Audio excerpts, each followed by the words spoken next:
তো আজি আহিছোঁ মই হাজোৰ পোৱা মক্কা এই গোটেইখিনি ভিউজ আপুনি চাব পাৰে আৰু এইটো হৈছে ৰাস্তা পোৱা মক্কালৈ যাবৰ কাৰণে ৰাস্তা আৰু এইফালে হৈছে পোৱা মক্কা উঠিবৰ কাৰণে ৰাস্তা বহুত ওপৰলৈ উঠিব লাগে আৰু এইটো হৈছে পোৱা মক্কাৰ গেট মেইন গেট তাতে ইয়াত আহিলোঁ পোৱা মক্কাৰ পৰা অলপ ভাত চাত খাবৰ কাৰণে আৰু দিনৰ কাম চাম কৰি পেলাই বহুত ভাগৰ লাগিলে ভোকো লাগিল সেইকাৰণে ভাত চাত খাবৰ কাৰণে ইয়াত আহিলোঁ ৰেষ্টুৰেণ্টখন ভালে আছে দেখাতো বহুত ধুনীয়া হয় নতুনকৈ বনোৱা হয় আৰু এইখিনি হৈছে পোৱা মক্কা ভিতৰলৈ সোমোৱা ৰাস্তা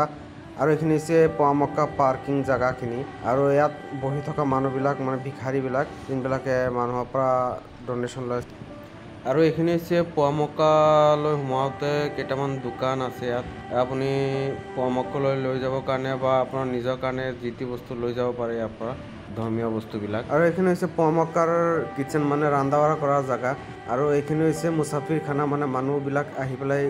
অলপ বহি পেলাই জিৰাব পৰাৰ কাৰণে আৰু এইটো হৈছে ছেকেণ্ড গেট মানে দ্বিতীয় গেট এইফালে অহা যোৱা কৰিব পাৰে আৰু এইটো হৈছে আপোনাৰ ৰাস্তাখিনি যোনফালে আমি গৈছিলোঁ এই গোটেই ৰাস্তাদি উঠি বহুত ওপৰলৈ উঠি যাব লাগে আৰু এইখিনি হৈছে মেইন পোৱা মক্কা যাৰ কাৰণে আমি ইমান কষ্ট কৰি পেলাই ইয়াত আহিলোঁ চাই পেলাই বহুত আনন্দ লাগিল মনটো শান্তি হৈ গ'ল